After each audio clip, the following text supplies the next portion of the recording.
Alright, I figured it out. I'm just gonna go away and live as a hermit in a cabin somewhere in the wilderness and do nothing but read for a few years. That seems like a reasonable plan, right?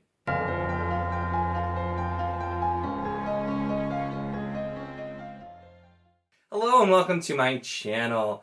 In this video I'm going to be doing the bucket list tag. I was tagged by Liam's Lyceum, and this one sounded like a lot of fun because of the fact that it's really focusing on just series that you definitely want to read, before you kick the bucket, the whole bucket list idea. And I was able to find up with so many answers for this because of the fact that there were just like so many freaking books and so many series, and I was able to pretty easily find those series that I definitely want to read at some point, but they're just so far from having priority. And so most of this are series or that I've collected at least some of the books in over the years. Some of them I've had for a really, really long time. Some of them I've collected over the last couple of years. But it's a series that I know I do want to read, and I do have every intention of reading. But who knows when it's actually going to be for the most of these. Some of these, like I said, it'll be years before I get to them. Some of them I've had for that long. But I thought this would be fun to talk about. So this is just 10 series that I do definitely want to read at some point. But like I said, inherently most of them are ones it's probably going to take a while on. So these aren't really in any particular order. But I did collect all of the books here, and then I'm going to talk briefly about what they are, how many books are in the series, and kind of go from there. If I've read any, if I've read none, and go at that point. So move my list here. So the first one, and this one does at least have some hope because tentatively I may be starting this next year buddy reading with a few people. But that is the Wars of Light and Shadow series by Draenei Words. Now these are 3 completely random books in the series that I just was able to find used, and so I had picked up. I do have the first book, Curse of the Mistwraith, on Kindle. It's where I got that one, and they have really nice like UK style paperbacks that are kind of similar to, I think, the Realm of the Elderlings. So if I end up getting through and really, really enjoying it, I might invest in that. But these are, like I said, ones that I picked up at my half-price books because I found them, and I'm like, oh, I'm going to grab these because it's a series I want to read. Like I said, kind of tentatively, I might be starting this next year, but this series has 11 books out so far. They're all pretty long for the most part, and it's very, very in-depth. Not like casual fantasy reading. There's different arcs. There's all kinds of different plots. I read some stuff that Draenei Words, the author, had said about it, and it's where like you might even be getting whoever happens to be narrating the section or whoever's point of view you're looking at. They're going to tell you things as they see them or what they want you or others to know, and so all kinds of plots and misinformation, different intersecting arcs. It sounds like it's going to be a fantastic series, but it's also going to take a lot of time. So that's kind of where we run into that. Next up is the Rift War cycle. So I have the first book, Magician. It has originally, like, I think or maybe it was later, it was split into 2, but I have the one that contains the whole thing, Magician, by Raymond E. Feist. I got this, and I really liked, I can't remember if this was book outlet or not, but I really liked this particular copy of the first book, so I jumped on it. This is the only one I actually have in the Rift War cycle, and that is 30 books or so at this point, and so this is one I've been aware of for a long time, and I do plan on, of course, reading at least this book at some point to kind of give it a shot and see how I feel about it, but that's another one that would just, even if I started reading them like regularly, it's still going to take years. Like if I did one a month, at 30 books, that's still, almost like 2.5, 3 years if I did one a month, and that's like doing it regularly. So another series that is just so long, and you'll see that with a lot of these. They're series that have been ongoing for years and years and years, and so they're ones I want to get to, but with those really long series, there's kind of that like high bar for entry, because like, do I really want to start a 30-book series right now when I have so many other things that I want to read? That's where you kind of run into it. So, I mean, Wars of Light and Shadow is actually one of the shorter series on here. Probably not word count wise, but there's a few others that are shorter, but that should just tell you something about how much fun we're going to have here with the list. So next up, since we're talking about really long sagas, the next thing is the Saga of Recluse. So these are for, I actually got, I think the first two books, forever ago I got a random box of 20 paperback books on eBay. It's The Magic of Recluse, Towers of Sunset. I think these are the first two, if I recall, that I'd gotten. And then I just said whenever I was in half-price books, I'd check around and I ended up getting the Order War and the Death of Chaos, which are in the series. I don't know where in the series. But once again, a series that there are 22 books, I think when I looked it up, for Recluse. That's a lot of books with 22. And so I figured I'd just kind of start picking up some of them while I can. So if I do decide to read them, I will have them and be ready to go on that one. So I've heard good things about the series. I'm pretty sure this one also may be ongoing still. I know there were at least some newer ones, so I'm not sure if it is still ongoing or not. But another just huge series. Definitely want to read, but it's been pretty low on the totem pole, so that's why it fits so well on this list. Next up is a saga, but one that's at least, thankfully, not as long, and that is the Draenei Saga by David Gemmell. Now, I've read Legend. I really enjoyed it. It's not overly long, and I'm really excited to finish this one. So this is one that I do prioritize a little bit higher than, like, the last two I talked about, Rift War and Recluse, because I do have 4 other books, and there are a total of 11. And these ones, I know, like, some people say you should read in chronological order. I usually just read in publication order. So, like, Legend actually is one of the later books chronologically, but it was the first. And I think The King Beyond the Gate is the second one in publication order, which is not, it looks like it's just over 300 pages, too. So, definitely ones that I should be able to get through pretty quickly as I read them. I don't have all the books, but it's another one I've just been collecting over time. As I see more and more of them, because it's a saga that I want to read. And I really, really enjoyed Legend.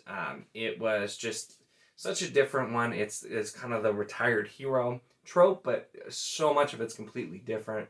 And Druss, the Legend, is just a fantastic character. It was a really great, different look on war and heroes in general, and how they become heroes and legends.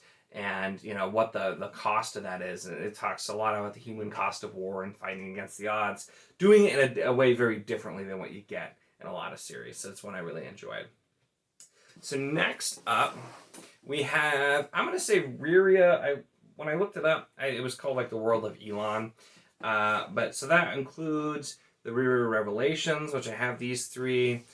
Includes the Legends of the First Empire. I have 2 of those books. These all I got, I think, either half-price books or book outlets, so kind of cheap. The only one I've actually read in the series is Nolan, which is the newest one.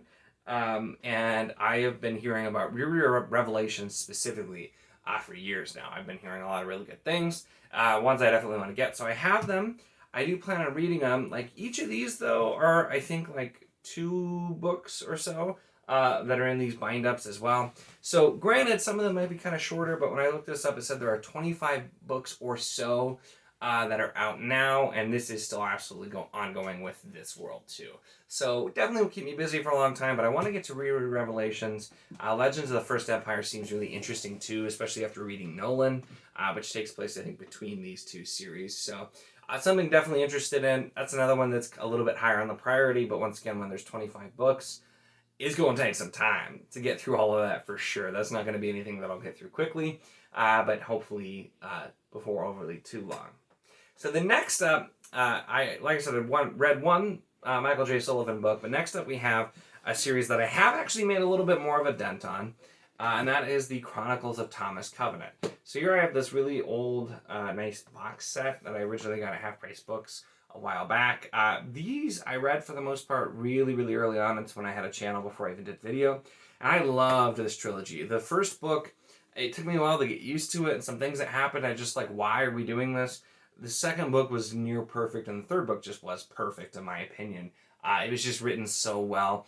It's been talked about as kind of like a precursor to Grimdark. It's a portal fantasy series where the main character, Thomas Covenant, is essentially taken from the real world and put in a fantasy world. And he's a leper, and he is put in here and just sees this like beautiful world full of life and vibrancy, and just can't really deal with it and just refuses to believe anything around him is true. There's a lot of philosophical questions here. The prose is fantastic, although it probably is a little purple at points. But really, really fascinating world. And there are a total, so I've read that, which is the first trilogy. There were a total of 10 books. There's the second Chronicles, which I picked up over time here. And then there's the final Chronicles. These, I think I got all on Book Outlet over time as well. One of them's a different size, which really annoys me. But so I picked these up. There's another one I got really cheap. I absolutely plan on reading. This was one I wanted to have finished this series by the end of the year, or at least the second trilogy. It's just like not the whole thing. I planned on reading the second trilogy this year, but these are also not really quick books. They're not insanely long, but like so. The Wounded Land, which is book 1 of the second Chronicles, is almost 500 pages long, and it's a mass market paperback with tiny font, so like it takes some time to read them. I read these pretty slowly when I read them, but did really, really enjoy them. So it's a series I definitely want to get back to. I don't know if excited is the right word with this world to get back to, but I'm fascinated to see what's going to happen next. People I've heard who have actually continued, because I'm like, I seriously wonder what's going to happen at this point. The description I remember hearing is all hope is gone, or hope completely dies as we continue going on. So I'm really interested to see what these have in store. So going in, because I don't want to be totally terrible with not having read any of the things on this list, the next thing I'm going to say is Discworld, because we're going to go from the dark one to Discworld. I have read so far the first 14 books in publication order. The ones I have next in publication order: Men at Arms, Soul Music, and Interesting Times. These also, you can see a chunk of them over here. I have been collecting, basically whenever I see them used or cheap, I can get a deal on. That's why, like, even the 3 I'm holding, like, that one's a different from a lot of them. A lot of what I have are the US mass market paperbacks. Some of those are different sizes, though. I've got a UK cover. I have some old covers. These are ones I've been collecting over time because there are 41 Discworld novels. And so it's definitely, if I tried to like buy them all new, it'd be insanely expensive. There are those really fancy Discworld Emporium copies that I definitely would like to get some of those someday, but I figure I'll finish the series first, then I'll know specifically which ones I want to prioritize to get nicer copies of. But Discworld is one that I had been actively reading. The last several months I've slowed down. I had been trying to do a Discworld book a month. I was supposed to be buddy reading 1 a month with Drew's book reviews, because I read 2 1 month and finally caught up to him, because we had happened to both be reading right around the same spot. And then I got crazy behind again, so I'm very, very behind on them. But they're just, Discworld, for one, the further you get in, the better written they are, the better story. But there's just a ton of humor, and they work so great as palate cleansers. But the further I've gotten in, the more I realize not only are they great palate cleansers because they're short and they're fun, they're also, like, they're really good. Like, some of the earlier ones were more just straight up parody and silliness, and they weren't quite as good. But the later books really have been getting better and better with the storytelling, and I really love Discworld. But considering I'm 14 in, I've been reading these for a while, there's 41 total, it's going to take me a long time. Once again, to use an example, even if I did stick with reading 1 a month, to read the whole series, that'd be over 3 years. I've already read some of them, but it's still like, a little over 2 years of 1 a month to finish. So I doubt I'm going to keep 1 a month that long. So that's why they, once again, go on the bucket list here. So then next, we have the Abhorsen or Old Kingdom series. And I have here the Abhorsen Chronicles, it says, which this is the trilogy, the original trilogy, Sabriel, Lyrel, and Abhorsen, by Garth Nix. So this is more of a younger, I don't know if it counts as like kids, middle grade, Y, whatever, but it's a younger audience type book by Garth Nix. I recently just got this copy. I happened to find it in a bookstore I was in when I was in Chicago hanging out with Andrew Specifically Reads. And I grabbed this because I've literally meant to read Sabriel since I was a kid. I remember my either my local library or my school library had it, and it was fantasy, and I always meant to read it, and I have no idea why I didn't. I just basically grabbed whatever fantasy I could get my hands on, but for some reason I never ended up getting that book, and I've wanted to read it ever since. So I picked this up, so hopefully this will give me a chance to at least read this. So this is the trilogy, and there are 3 other books, which I think when I looked up are prequels. But at least the trilogy I really would like to read at some point. This is one too. I don't think it would take me a terribly long time to get through. It's decently long when it's all 3, but they wouldn't be terribly long or hard to get through. So that's another one I have hope that I can get to before too long. But considering how many years it's been since that one's been on the list, like that's been on the list like since I was a kid, like legitimately, and I have no idea why I've never gotten to it. I've read some other Garth Nix stuff even here and there, but I don't know why. But so that definitely fits. And then we're getting back into the kind of the craziness of huge series that are still ongoing. And we, of course, have to talk about... I have way too many books on this table. Sorry for camera shake. The extended Malicious World. So I have read all 10 the Steven Erikson main story Malicious books. I also really, what probably even fits on here is I really want to reread them. It's been a while since I read them, and I don't think I was really at the perfect place to read them at the time, because I did, looking back, I really enjoyed it and respected what Erikson was doing, but I did not have a fun time actually reading them. So I've been collecting these as well. I've read Knight of Knives as well, and I've tried to read Return of the Crimson Guard 2 or 3 times and couldn't ever get into it, which I've heard is not uncommon. And then I have some miscellaneous other Outsummit ones, and then the first Carcanus book. These mostly I've gotten from Book Outlet. I gotten used, gotten cheap, so I've just been kind of collecting the extended Malicious books for some time now, because once again, it's on the list to get to. But I don't see, I've been torn if I want to start trying some of the other ones, or if I want to wait and prioritize actually rereading the other 10 first. And so this is one too. I've been saying I need to reread the 10 Malicious books for a long time as well. I've been saying that for years also. So it definitely fits in. And then we got one more. We're coming to a close, and this is another big one. Oh, there's 29-ish books that are out so far in the Malicious World. Also, yes, I know I'm saying Malicious wrong technically. I refuse to pronounce it the other way. Malicious makes sense to me. So I've always pronounced it. So you can comment, but I'm not going to change it. That's the way I say it. So I've read 11 technically. I think I wrote down 10, but I read Knight of Knives. So I read 11. The original 10 and this one. So there's still quite a lot. And it's still ongoing. I don't know if Hasselmont's still writing. I know that he has some newer ones, but I know specifically Erikson has some that are like ongoing right now too. Including the Karsa Orlong series, which I really want to read. But then we have finally another big stack, and that is Shanara by Terry Brooks. Now there are, I think, 31 books that are out in Shanara when I looked it up. The only one I've read is Heritage of Shanara, which is smack dab in the middle of these two. I've actually had this book for many years, and I read it, having never read the rest. And then I only more recently found, pretty cheap used, the Sword of Shannara trilogy and the Voyage of the Jewel Shannara, which actually I think is a quartet. But so I found those recently, and this is a series once again. It took me, I had Heritage of Shannara for years before I actually read it. It was pretty good. It wasn't like mind-blowing or anything, but there were parts that I did enjoy of it. And this is just another one of those super long, classic, ongoing fantasy series that has been on the list to read for a long, long time.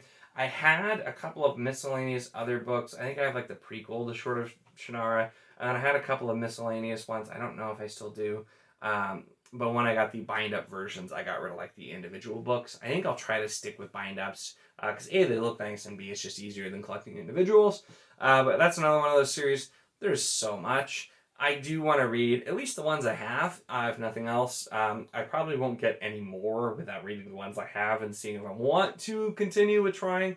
And that goes for a lot of these. That's for, like, I've collected books in several of these series, but I'm also not actively seeking them out. It's kind of like, if they fall into my hand, because, you know, I have a book buying problem anyway, and that's kind of where we're going. But, so, Shanara is another huge one that I definitely need to get to at some point. But those are my 10 bucket list book series, ones I want to get to at some point. And honestly, with some of these, I feel like maybe when I retire, I'll catch up on some of them. But hopefully it won't be that bad with all of them. But this was really fun just to look at what are those series that have been on the back burner for so long, or even if I'm actively reading, are just so darn long that it's hard to get through. And so, like, the shortest series I talked about was 10 books, and they're pretty long. So that's, you know, with fantasy, everything's so long, and, you know, like, I'm working on finishing Crown of Stars. I have the Austin Ard books I'm working on more actively. Realm of the Elderlings, all kinds of other ongoing series I'm always trying to get to, which I do get why, like, sometimes trilogies are nice. I like my long series, but it's hard to read several long series and fit them in when you have other ones to get to. So that's kind of that. But I'm very curious to know, what are your, like, bucket list series, like series you do want to read and you have every intention of reading but don't know, like, it would fit being on a bucket list of books to get to before you kick the old bucket. So let me know if any of these are on there, or if you've read some of these. How do you think I should prioritize any of the things that I talked about? Because I'm definitely open to the powers of persuasion in the comment section too. I'm gonna post once this goes live. I'm gonna post on the tag channel on the Discord as well. So check out the Wizardly Do It Discord if you want to join there, so that people can also kind of comment in there, because I think this is a really interesting thing to look at. And I imagine there's a lot of people who have read some of the things I've talked about, and so maybe have some completely different things on their lists. But this I just thought was an interesting video to do. But that's the video. Like I said, check out the link in the description for the Wizardly Do It Discord if you want to chat books. Put your answers there for this or anything else. It's a lot of fun. We'd love to have you. Give the video a like if you enjoyed it. And of course, if you enjoy my content, make sure to subscribe.